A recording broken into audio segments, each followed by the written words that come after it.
Have you ever had some behavior or response that you wish you could do differently or that you'd like to change because it's socially unacceptable or awkward?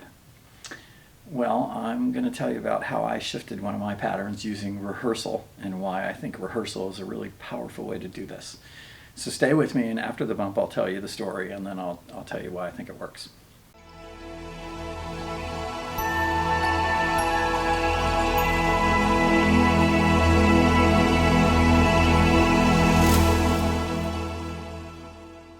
Hi, I'm Chris here at Pleasurable Living, where we talk about things I've done to make life better, and I share them with you in the hopes that they will help you too. So today I want to talk about rehearsal and how I used it to shift a particularly unfortunate speech pattern that I had. So first let me tell you what the pattern is.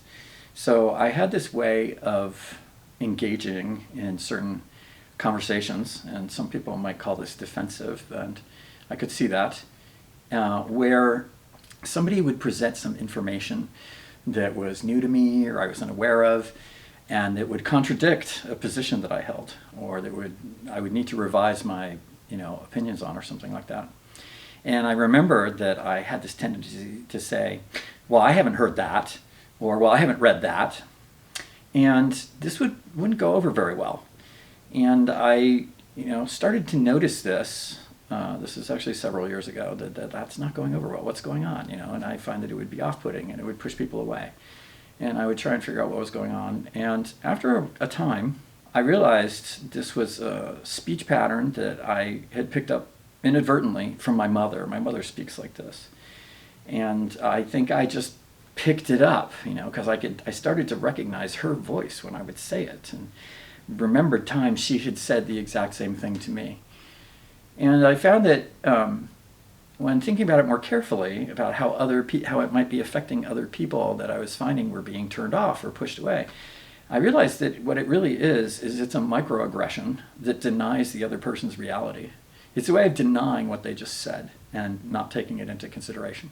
And that was not my intention, but it was a way of me saying, I'm not familiar with this. So once I realized that that's what it was, I, of course, was like, well, stop doing that. Say something else. Do something different. And I continued to flail and spit that out, right? And I decided that what I really needed to do was I needed to rehearse an alternate response. So one day I came home from a coffee shop. I had gone to a social meetup, and I had done it. And I was like, okay, that was a disaster. How do I not do that again? What do I wish I had said instead? And I thought about it for a while, and I came up, what I finally came up with was something like this. I was like, okay, that's interesting. I wasn't aware of that. Where did that come from? Because I do find, somebody once complimented me on what they called my healthy skepticism, right? I don't want to just take anything anybody says for, at their word, especially these days when there's so much misinformation out there. I would like people to cite their sources and, tell me where this is coming from, because I am willing to change my opinion if you've got some reasonable evidence or data for whatever it is you're claiming. So I decided that I needed to have a better way of saying that, and it was, well, I hadn't heard that before. Where did you see that, or where's that from? I'd like to know more, and that's a very different response than the original one. So what I did was I would put myself in the same mental state I had been at the event. I was like, okay, imagine I was back there again. Imagine they said what they said. Okay, wow, I wasn't aware of that. Where's that from? How did you come to know this? What's your source? Different ways to say it, but basically, my healthy skepticism is honored while at the same time not pushing them away and just flat out denying what they're saying, right? I rehearsed it, and I kept putting myself, okay, back in the state, this is what I wish I'd said. Back in the state, this is what I wish I'd said. And I rehearsed it several times, and I did this for several days, and then I sort of forgot about it. Sooner or later, of course, the situation came up again, that type of situation. And this time when it happened, my response was completely different. And I had to admit, I sort of stuttered it out. Okay, I was just imitating that to give you an idea. Because I guess the gears were still grinding over the old response and the new one. But I did the new one. And while it wasn't smooth, it wasn't as bad as I was exaggerating a little bit there. When I did the new one, of course, that went over much better. And I was like, oh, good, this is it. And I was like, I got home and I rehearsed it some more so that it would be smoother next time. And over a couple of times it became smooth and it became natural. And I considered that a huge success. I had shifted an unfortunate conversation pattern that I had simply picked up, right, and unwittingly was repeating without really considering what its effects on other people would be. So I thought that was great. Now, this experience actually brought to light something that had bothered me for some time, which is, I've had a lot of contact with sort of Eastern spiritual traditions and similar things in the psychospiritual space. And one of the common things that I'm sure you've heard if you move in those spaces is, of course, well, you need to let go of things that no longer serve you, right? And of course, that's the hoity-toity woo version of, well, if you don't like it, stop doing it, right? Which, of course, I'm sure I had heard many times also. I'm sure you have as well. And the problem is that just stop doing it just doesn't seem to work, right? Because, of course, once I recognized the pattern, I said, well, don't do that, right? Well, don't do that. But it kept happening. I connected that with something I learned from the very wise folks at Morehouse, who I've taken many of their courses. I recall from one of the courses, I can't remember which one, they said something to the effect that you can't eliminate your conditioning, but you can change it. Now, of course, my engineering brain went to, this is like magnetism and hysteresis. If you're familiar with how magnetism works, consider that.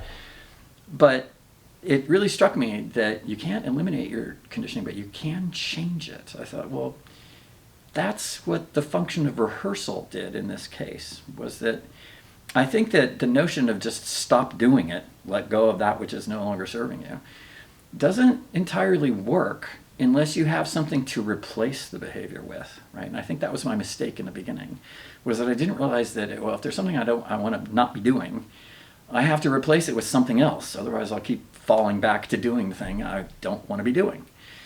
So I think the really important thing here is, if you are an adherent to one of those traditions and you're having trouble with, why can't I stop doing this, or I can't let go of the thing that's not serving, and so on, consider coming up with something you would rather do or say instead and rehearsing it so that there's a ready-made replacement.